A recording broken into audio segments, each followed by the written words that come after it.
perspective changes once you have kids. You shouldn't have mental health issues. There's a lot of really horrible things you see. Today on The Lens, we're going to talk about mental health and law enforcement.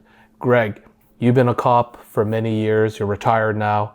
Have you seen a lot of mental health issues in your department or with police in general? Well, yeah. I mean, law enforcement takes a toll on anyone. Anybody who's human, it's going to take a toll on them. I mean, it's first off, you're spending, like in my case, we worked 10-hour shifts. Your 10-hour day, and most of it, you're kind of at an elevated state of alert, which takes a toll on you. And then, you're going to some calls that are just heartbreaking, again, deaths, like maybe involving a child, a SIDS death or something, or an act of violence on a child.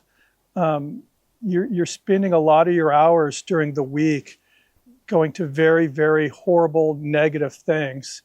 And then the next call, you're expected to be normal, when you're dealing with a family, maybe investigating a theft or something. And there's a lot of highs and lows. It's not always bad. I mean, there's a lot of good, fun things about, that you come across during your day of work, but there's a lot of really horrible things you see.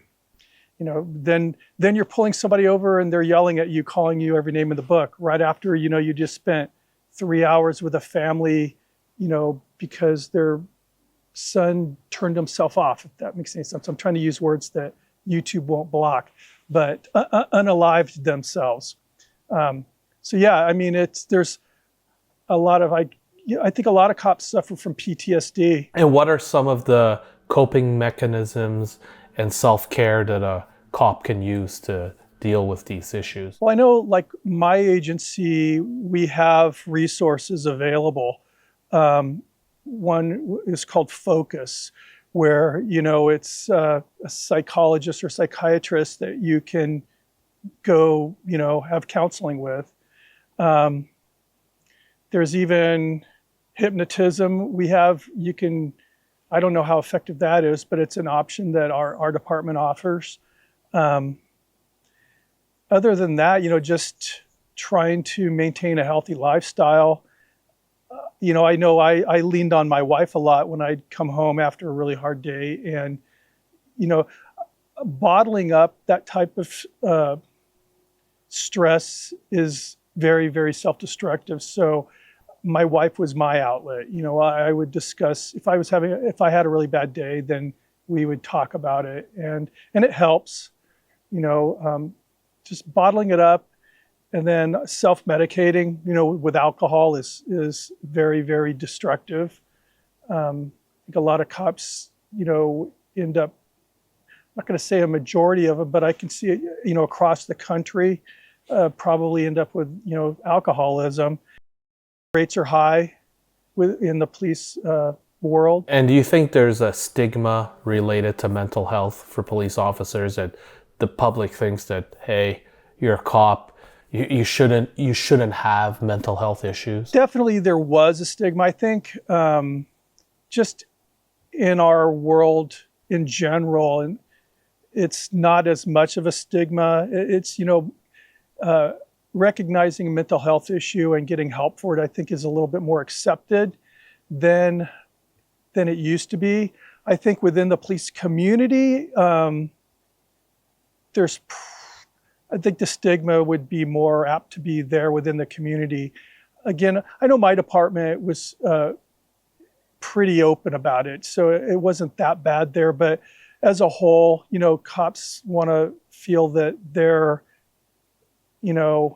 immune to that type of, it's not a weakness, but weakness, So, and that's, I think, police officers can be their own worst enemies when it comes to dealing with mental issues. And do you find that, I've heard of something called like critical incident debriefings. Could you talk a little bit about that? And do you think it's useful and helpful? Oh yeah, definitely. Whenever, we had a critical incident, we would gather together as everybody that was involved with that incident and debrief. Talking talking about it is the first step in kind of draining yourself of that bottled up stress. Usually our critical incident debriefs were more like kind of more on the tactical angle, like, okay, what happened? What did we do? Could we have done anything better? But, again, my department was really good about if an officer was dealing with a really horrible incident, they would address that with that officer. We also have what's called peer support.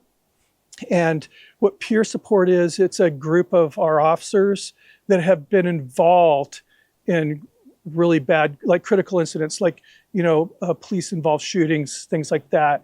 And whenever there's a critical incident, especially a shooting, if it's a police involved shooting, then peer support will always send a couple of the peer support officers to kind of get with that officer and make sure he or she is doing well and guide them through the processes that they're going to be dealing with because of that incident. And can you share some success stories of where you witness a peer support program working? Well, I think as a whole, our peer support unit works very well. I mean, I guess the results, the proof is in the pudding, so to speak.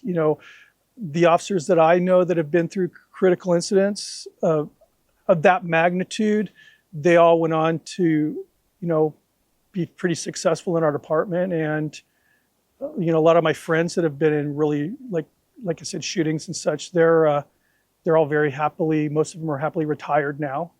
But, I think one of the worst incidents that I recall that a friend of mine went through was he responded to a car collision. It was what they call a no detail accident. So we really didn't have any details to the accident. And he was kind of breaking through traffic to get to it. And then all of a sudden an update came out that the car was in flames and the car had hit a tree. The occupant was trapped in the vehicle and the traffic was so bad, fire couldn't get there really in time. My friend was there trying to get him out of the car, but he was burning himself trying to get this guy out of the car, and ultimately had to just sort of watch this guy die a horrible death, and that messed him up for a while. But ultimately he was, again, going through the counseling and everything. He seems to be doing very well now.